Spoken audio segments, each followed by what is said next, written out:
আজ পাশাপাশি ভারতের প্রথম প্রধানমন্ত্রী জওহরলাল নেহরুর জন্মদিন। মূল কারণ হলো উনার জন্মদিনই কেন শিশু দিবস। এটার মূল কারণ হলো শিশুদেরকে উনি খুব খুব খুব ভালোবাসতেন মা বাবার মতো।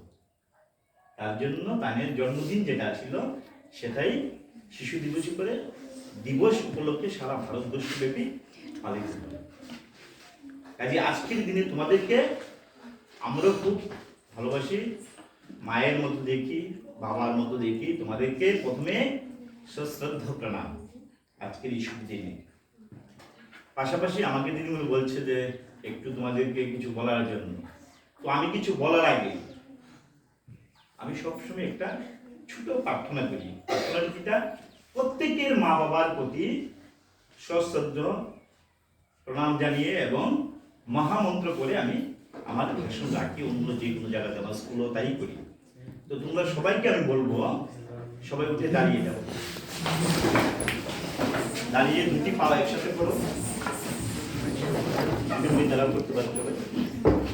করে দুটি হাতকে বুকের মাঝখানে আনবে।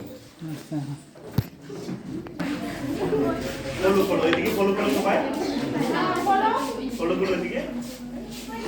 মা বাবাকে স্মরণে এনেছো। এখানে যারা আছো কেউ কারো কি মা বাবা চোখের সামনে এসেছে? কেউ আছে যে এসেছে? তো ইয়েস বলো। হ্যাঁ এসেছে।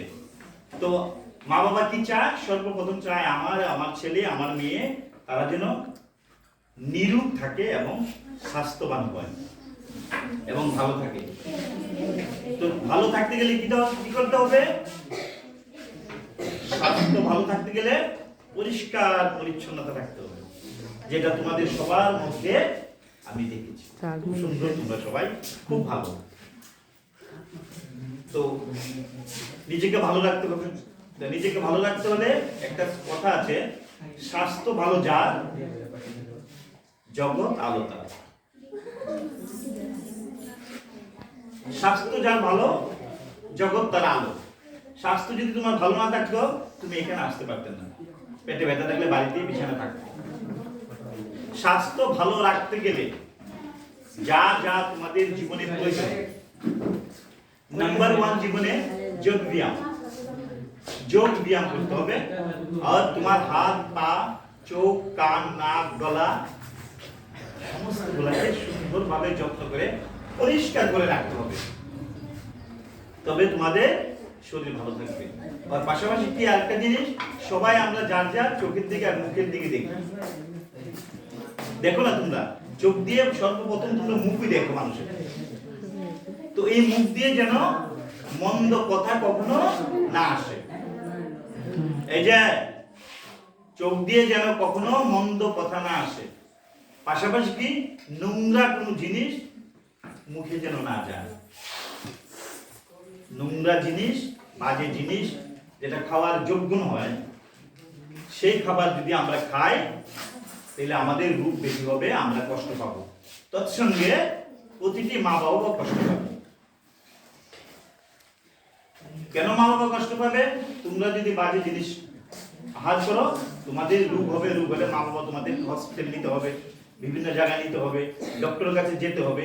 তুমিও কষ্ট পাবে, তোমার মা বাবা কষ্ট পাবে, প্লাস সমাজ কষ্ট পাবে। তার জন্য আমি বলছি স্বাস্থ্য ভালো যার জগৎ আলো তার। তো তোমরা কি নিজের স্বাস্থ্য ভালো রাখতে চাও? হ্যাঁ বলো, কিছু একটু বলো। তোমরা কি নিজের স্বাস্থ্য ভালো রাখতে চাও? তবে শিক্ষকদের কথা তোমাদের শুনতে হবে এবং মা বাবার কথা শুনতে হবে। এই দু একটি কথা তোমাদের জন্য আমি রেখেছি। পাশাপাশি এই স্কুলের দিদিমণি যে আছেন আমাদের সুমিতা রায়, স্যারের নাম না জানলেও স্যারকে শ্রদ্ধা জানাই, দিদিমণিকে জানাই। পাশাপাশি যারা আছে এখানে করুণাময়ী মাতাজি আছে, জওহরলাল দাস বিশিষ্ট কবি, ইন্টারন্যাশনাল কবি আছে করুণাময়ী মাতাজি। আর দিদিমণির নাম জানি না, সশ্রদ্ধ প্রণাম জানাই। হ্যাঁ জুমা বণিক ম্যামকেও চেহারা চিনি অনেক আগে থেকে, ভীষণ ভালো। দিদিমণিকে শ্রদ্ধা জানাই, সশ্রদ্ধ শ্রদ্ধা। ভূপেন্দ্র সরকার, ভূপেন্দ্র সরকার স্যার এসএমসি কমিটির সদস্য। হ্যাঁ এসএমসি কমিটির সদস্য, শুভ নাম সুমন দে, স্যারকেও আমি জানাই। আজকের দিনে অনেক অনেক